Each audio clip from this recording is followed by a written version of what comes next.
Olá, seja bem-vinda, seja bem-vindo a mais uma revisão da lição dos adultos. Hoje é quinta-feira, 11 de setembro, e o tema central da nossa conversa hoje é intercessão. Um assunto, olha, poderoso que a gente vai explorar um pouquinho mais a fundo. Com certeza. Vamos mergulhar ali na experiência de Moisés, lá em Êxodo, capítulo 32, principalmente, e ver como isso conversa, sabe, talvez de um jeito inesperado com a leitura do RSP dessa semana, que já nos leva para Números, capítulo 31. É uma conexão interessante mesmo. Pois é. E a nossa missão aqui é tentar captar a dimensão do que Moisés fez, né? O que aquele pedido dele para Deus realmente significou.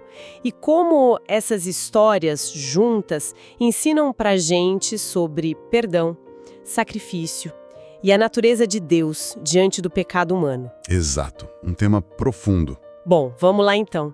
Situando a cena de Êxodo 32. É um momento assim de crise aguda, né? Muito aguda. Moisés está lá no Monte Sinai recebendo as tábuas da lei, a aliança de Deus com Israel.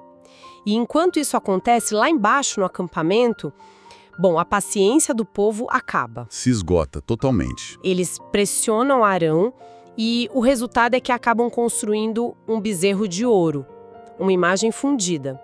E ainda declaram: "Estes são os teus deuses, ó Israel, que te tiraram da terra do Egito." Olha, é uma traição completa. Uma quebra da aliança que mal tinha começado, né?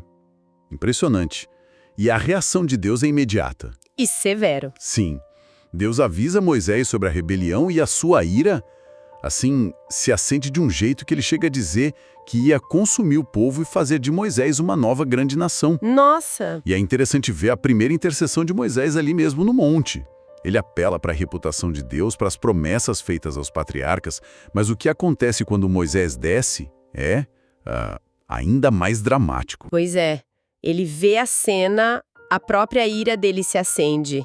Ele quebra as tábuas da lei, que ato simbólico fortíssimo, né? Demais. E toma medidas drásticas ali para lidar com a idolatria.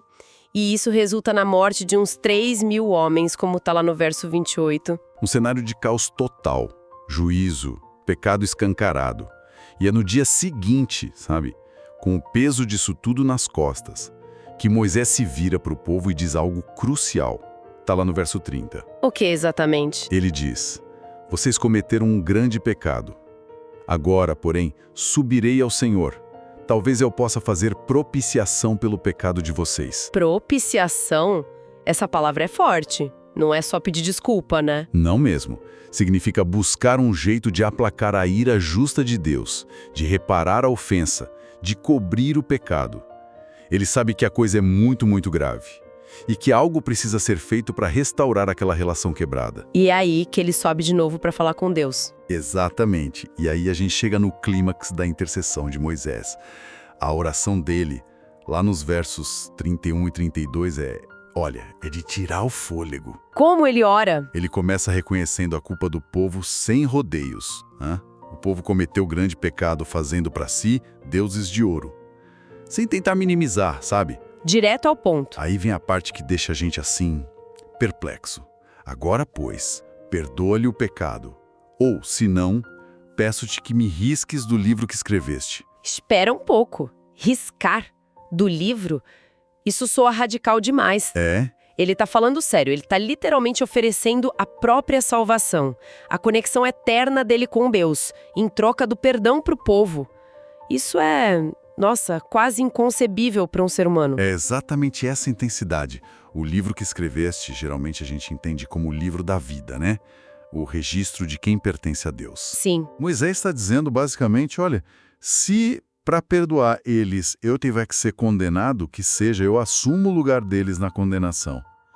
É uma demonstração de amor, de identificação com o povo, que vai assim às últimas consequências. Ele não se coloca acima, mas ao lado, e até no lugar deles naquele momento. Que oferta!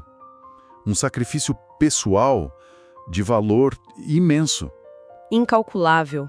E essa atitude dele, essa disposição toda de se colocar no lugar do pecador, é aí que muita gente vê uma sombra, né? Um tipo de prenúncio do próprio Cristo, não é verdade? Sem dúvida alguma. Aquela compaixão, a identificação com o sofrimento do outro, o amor disposto a pagar o preço, parece um espelho, claro, limitado, mas ainda assim um espelho do que Jesus faria. Exatamente. Moisés aqui funciona como um tipo de Cristo. Um tipo, na teologia é isso mesmo, uma pessoa, um evento, algo no Antigo Testamento que de alguma forma aponta para algo ou alguém no Novo Testamento. Entendi. E essa intercessão sacrificial de Moisés, essa disposição para ser riscado do livro, aponta direto para aquele que realmente tomaria o lugar dos pecadores, que carregaria a nossa culpa. E a seriedade disso tudo é reforçada por um detalhe que a gente descobre depois, lá em Deuteronômio 9, verso 18. Qual detalhe? Moisés revela que essa intercessão específica, depois do pecado do bezerro de ouro, durou 40 dias e 40 noites. Ele ficou prostrado diante de Deus, sem comer, sem beber. 40 dias? Nossa, isso muda tudo. Não foi um pedido assim, no calor do momento, sabe? De jeito nenhum. Foi uma batalha espiritual longa, um período de agonia mesmo, de súplica constante pela vida do povo. Isso mostra o desespero da situação na visão de Moisés e o tamanho do compromisso dele. Exato. E tem mais uma camada aqui que é fascinante.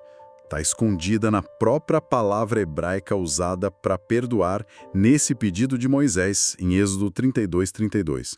Quando ele diz, agora, pois, perdoa-lhe o pecado, Certo. o verbo hebraico ali é nazá. E a nazá, bom, não significa só perdoar no sentido de cancelar uma dívida ou esquecer uma ofensa. Um dos significados principais é levantar, carregar, levar sobre si, suportar o peso de algo. Peraí. Então, quando Moisés pede a Deus para perdoar, ele tá, na verdade, pedindo algo tipo: carrega o pecado deles. Toma sobre ti o peso dessa transgressão. Isso dá uma dimensão totalmente nova para o pedido. É exatamente essa a implicação. Não é só um perdão, digamos, judicial. É um perdão que envolve assumir a carga. E aqui a conexão fica ainda mais forte, sabe? Como assim? Séculos depois, o profeta Isaías usa esse mesmíssimo verbo nassa para descrever o servo sofredor que nós identificamos como Jesus. Lá em Isaías 53, verso 4, a gente lê: verdadeiramente ele tomou sobre si, nassa, as nossas enfermidades e as nossas dores levou sobre si. E no verso 12 diz que ele levou sobre si, nassa, o pecado de muitos, e pelos transgressores intercedeu. Nossa, é a mesma palavra. A mesma linguagem. Moisés, talvez sem nem entender toda a profundidade teológica na época, estava pedindo a Deus que fizesse exatamente o que o Messias viria a fazer, carregar o pecado do povo. Isso é impressionante.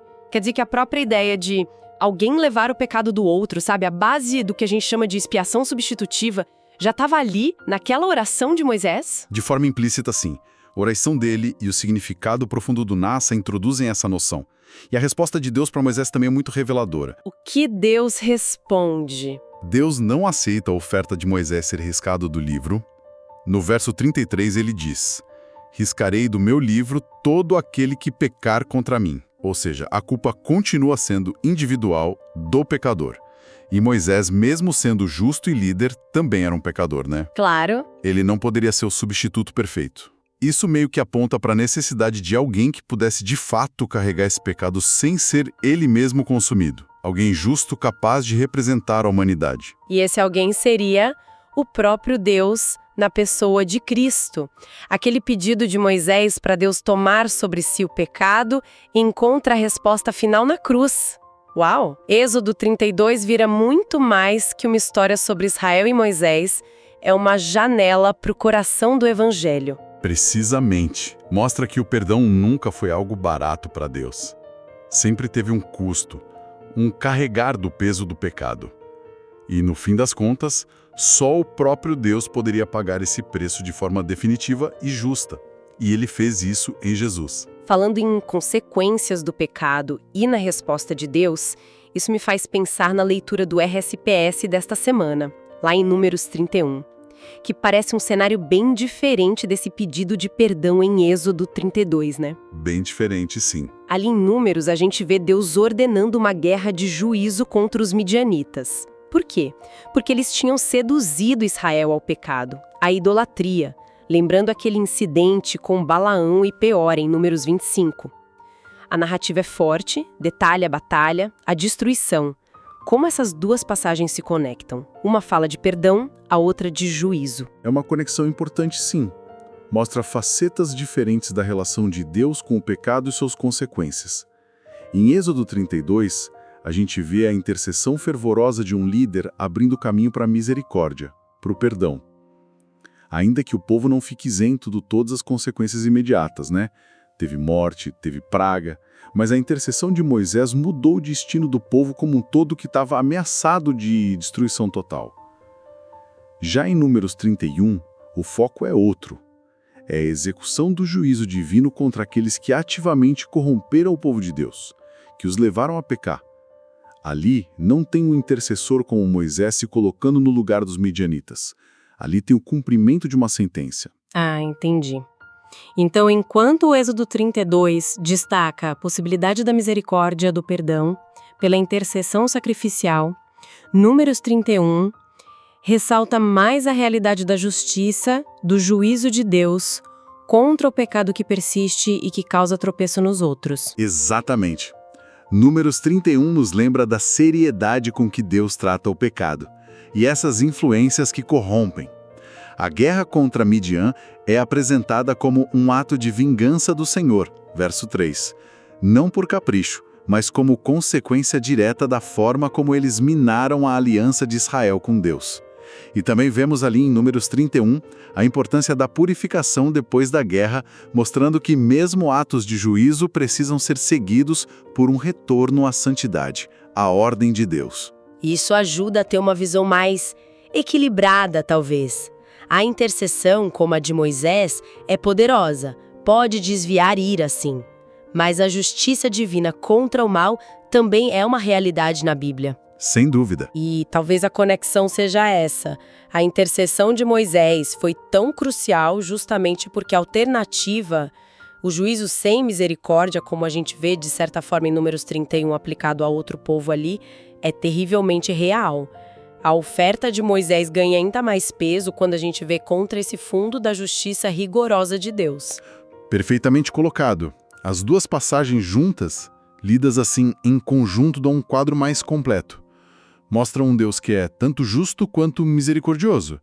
Um Deus cuja santidade exige uma resposta ao pecado, seja pelo juízo, como em Números 31, ou por um caminho de perdão custoso, que é possibilitado pela intercessão e, no fim das contas, pela expiação que ele mesmo providenciaria, como a gente vê prenunciado em Êxodo 32.